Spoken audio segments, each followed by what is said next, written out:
Fala aí pessoal, beleza? Como é que vocês estão? Eu espero muito que vocês estejam bem. Eu estou alegre no vídeo de hoje porque eu vou voltar a fazer meus vídeos com um pouco mais de calma agora, porque eu fiquei um pouco de tempo, sem fazer, porque eu estava nas últimas semanas da faculdade, então eu estava um pouquinho ocupado.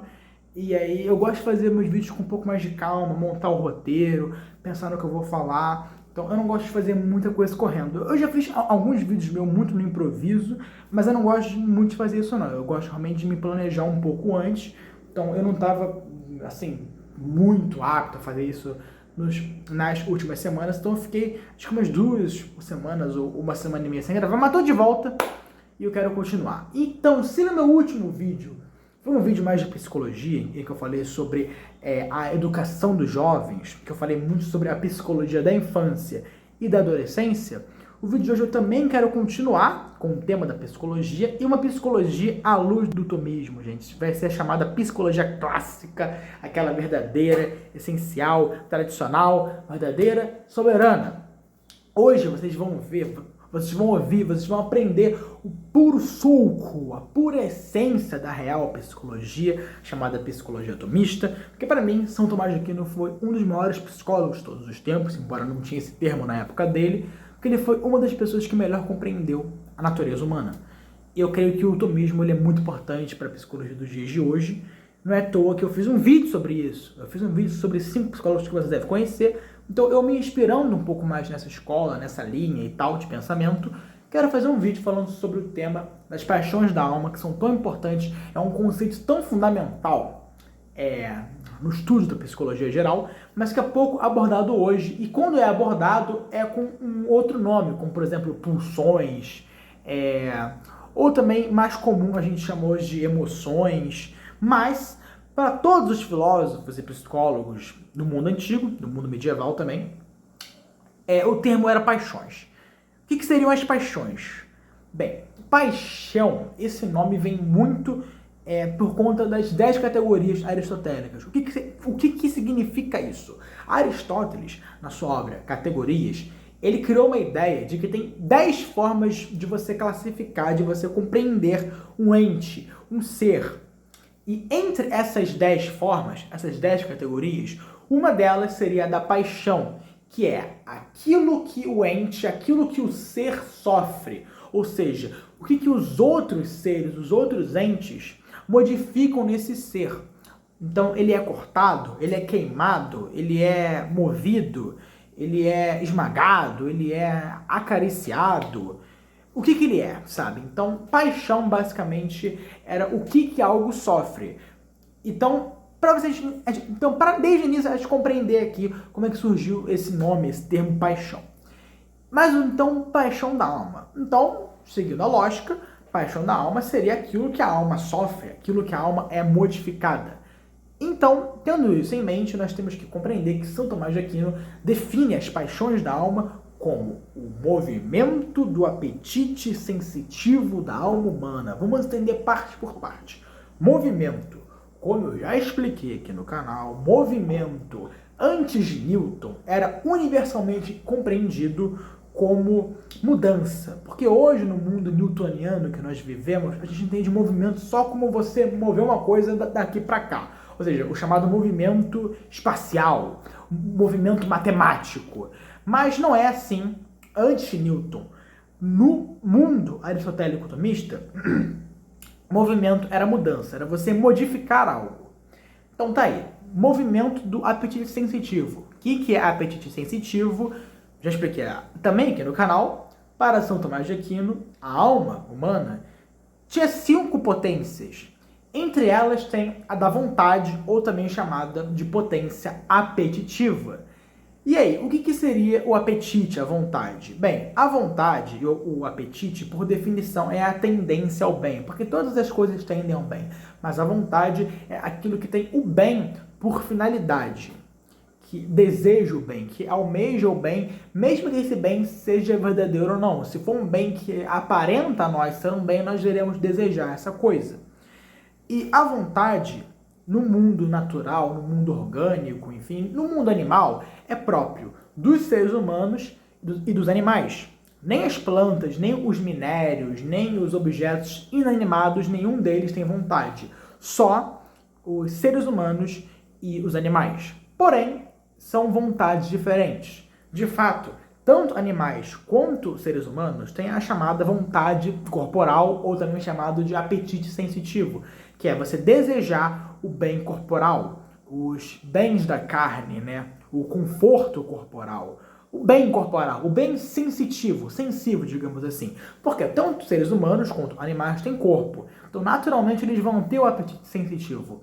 Entretanto, os homens, os seres humanos, ao contrário dos animais, eles também possuem a potência intelectiva. Então, por conta disso, além do apetite sensitivo, eles também vão ter o chamado apetite racional, apetite intelectual, que seria você desejar o bem, os prazeres intelectuais e espirituais. Uma coisa que eu esqueci de falar também, eu tô aqui editando meu vídeo agora, só lembrei agora de falar isso, que é a paixão da alma é própria dos seres com corpo. Então, para São Tomás de Aquino, nem os anjos, nem Deus têm paixões da alma. Primeiro porque nem Deus, nem os anjos têm alma. Porque a essência, tanto de Deus quanto dos anjos, é que eles são seres imateriais, incorpóreos espirituais. Eles não precisam de alma para existirem, como é o caso dos seres humanos. E por que as paixões são próprias dos seres corpóreos?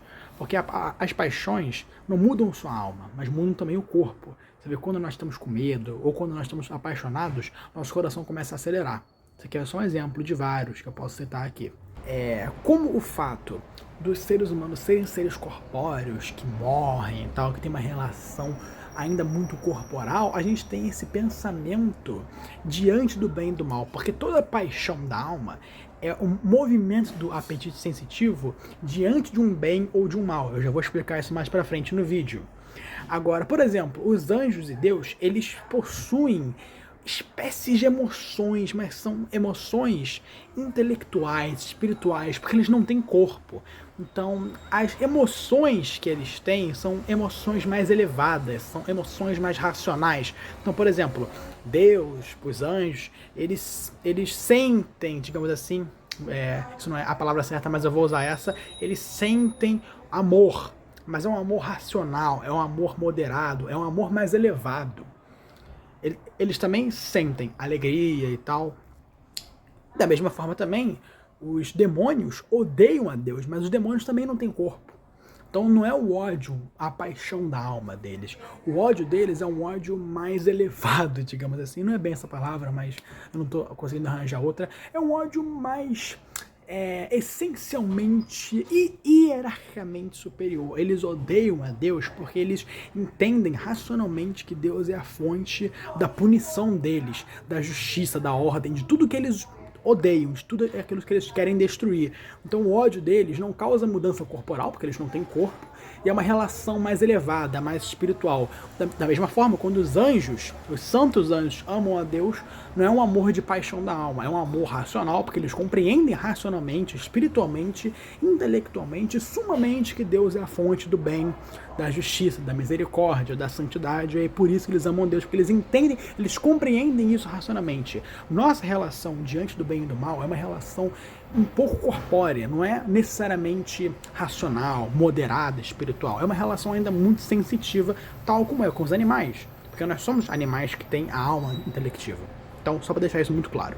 Então tá aí, toda paixão é unicamente corporal. Então podemos dizer que as paixões da alma são exclusivas dos homens.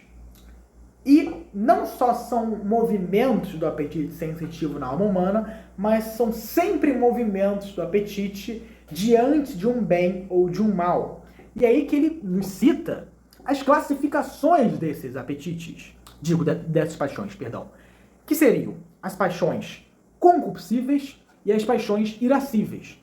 As concupiscíveis são aquelas que estão diante de um bem e de um mal em si mesmos, ou seja, aqueles que compreendem o bem e o mal como um fim, ele por essência, digamos assim.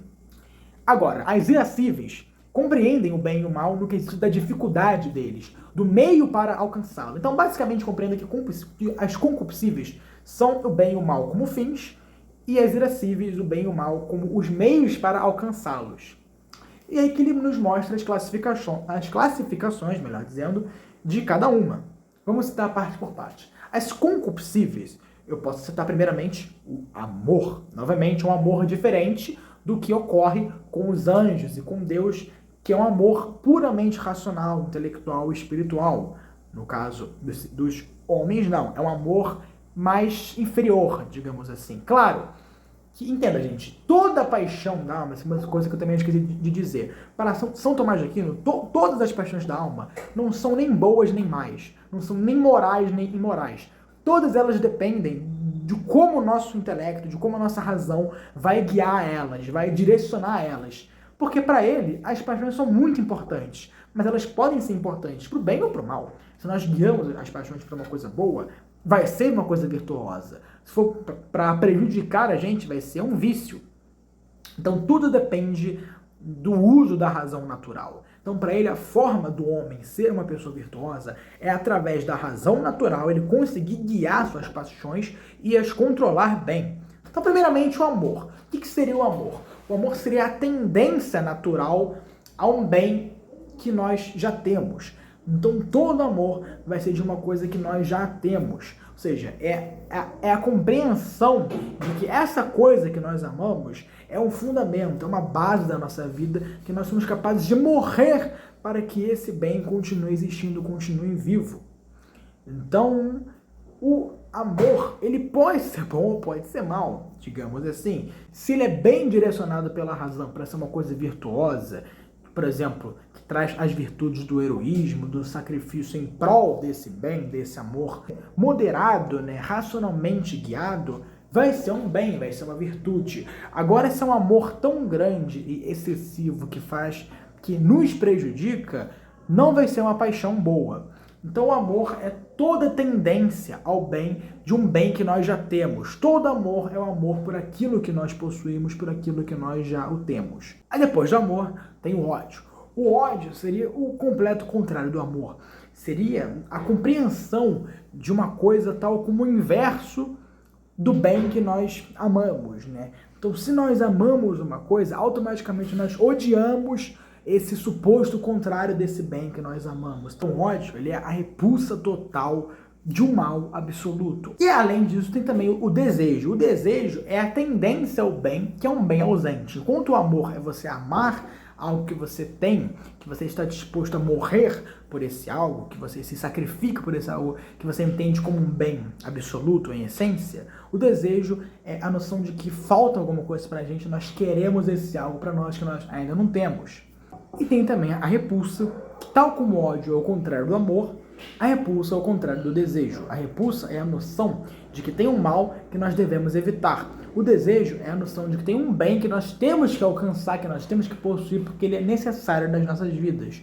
A repulsa é a noção de que tem um mal e que esse mal deve ser evitado, deve ser afastado de nós. Nós temos uma espécie de nojo dele. Nós não queremos ele na nossa vida, porque nós entendemos ele como um mal. Então veja, tem uma diferença. O desejo é o desejo de tudo aquilo que está ausente. O amor é a tendência ao bem de um bem que está presente. O ódio é a noção de que tem algo que é o oposto desse bem que nós amamos e que esse algo deve ser destruído. A repulsa é a noção de que tem um mal e esse mal deve ser evitado. Não necessariamente destruído, mas que deve ser evitado, deve ser afastado de nós o máximo possível. Nós não queremos essa coisa para nós.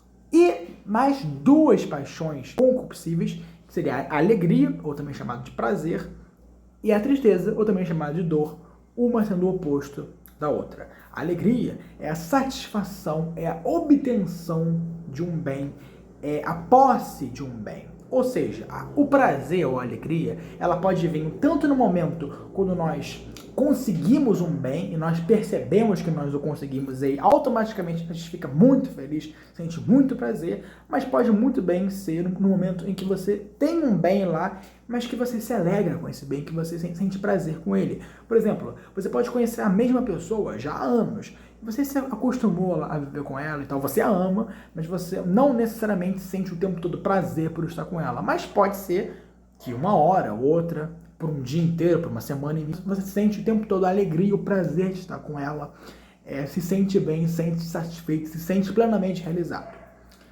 Agora, a tristeza e a dor é a posse de um mal, é a presença de um mal na nossa vida e que nós sofremos por conta disso, que ele está conosco, que ele impede a gente de atingir o bem, de atingir a alegria, o prazer. E aí esse é algo que causa uma espécie de bloqueio nos nossos desejos, na nossa vontade, no nosso apetite, e que acaba nos causando a tristeza e a dor, no qual eu já fiz um vídeo sobre os 5 remédios da tristeza e da dor, que foram remédios recomendados pelo próprio São Tomás de Aquino.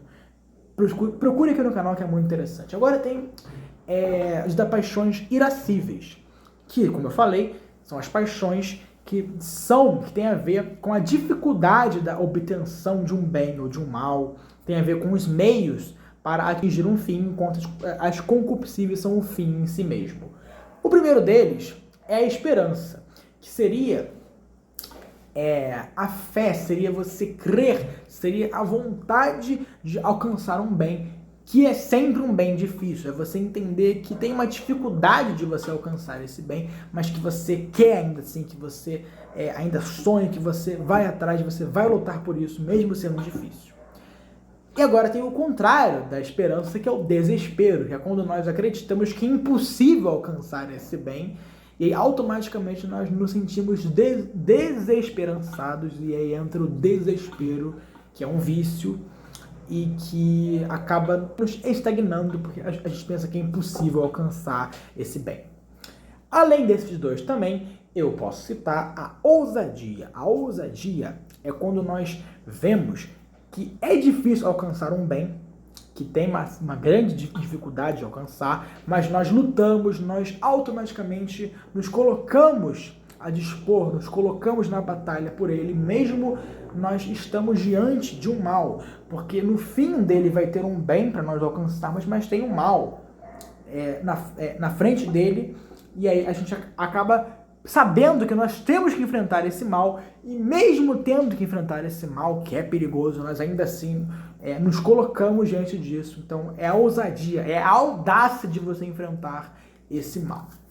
Além disso tudo também tem o temor, que é uma espécie de repulsa de um mal, só que é além de uma repulsa, não é só você querer evitar, é o medo por excelência, é você querer a todo custo fugir desse algo. Então, mesmo você querendo atingir o bem e você vendo que tem uma barreira, que tem uma dificuldade, ao contrário da ousadia, da audácia, que você vai para a batalha, que você enfrenta, no caso do temor, você não quer enfrentar e você foge, é o medo. Por último, nós temos a ira. A ira, que é o contrário do ódio, vou explicar aqui. A ira é mais direcionado para um mal mais particular, enquanto o ódio é mais direcionado para um mal geral. Como eu falei, o ódio é a noção de que tem uma coisa que é o inverso daquilo que nós amamos, do bem que nós amamos. E automaticamente nós queremos destruir essa coisa porque nós a entendemos como a raiz de um grande mal, de um mal absoluto, de um mal profundo e que ele deve ser eliminado. A ira é mais quando ocorre uma certa injustiça conosco ou com os outros, e é um mal mais particular, que nós o vemos como uma coisa ruim, que deve ser combatida, e aí nasce o sentimento de justiça ou até mesmo de vingança, mas que não necessariamente nós queremos acabar com essa coisa, destruir absolutamente, por essência. Não, é mais uma coisa mais particular. Nós queremos justiça para nós ou para os outros desse algo específico que aconteceu, e aí nós sentimos raiva, ira por ter ocorrido esse algo conosco, de um mal que está perante nós, presente em nós, em frente a nós, diante de nós, e aí que nós queremos combater esse algo, mas nós não necessariamente o entendemos, o compreendemos, o vemos como um mal absoluto, como a raiz de todos os males, como é com o ódio. A ira é uma coisa mais particular, como uma coisa mais corriqueira, uma coisa mais efêmera. Então, basicamente, são essas as paixões da alma, gente. Tem muita coisa ainda para se aprofundar, isso aqui é só o básico do que ele falava sobre as paixões da alma, que já é muita coisa por si só, mas tem muitas coisas. Como eu falei, só na parte de tristeza, ele cita 5 remédios para tristeza. Mas tem várias coisas aqui. E como eu falei, tudo vai depender de como a nossa razão guia essas paixões. Então, basicamente é isso, gente. Eu quero continuar a fazer o vídeo da psicologia atomista, que eu gosto muito desse assunto. E, bem, é isso. Espero que vocês tenham gostado. Deixa o like, se inscreva no canal, compartilha esse vídeo. Valeu, falou!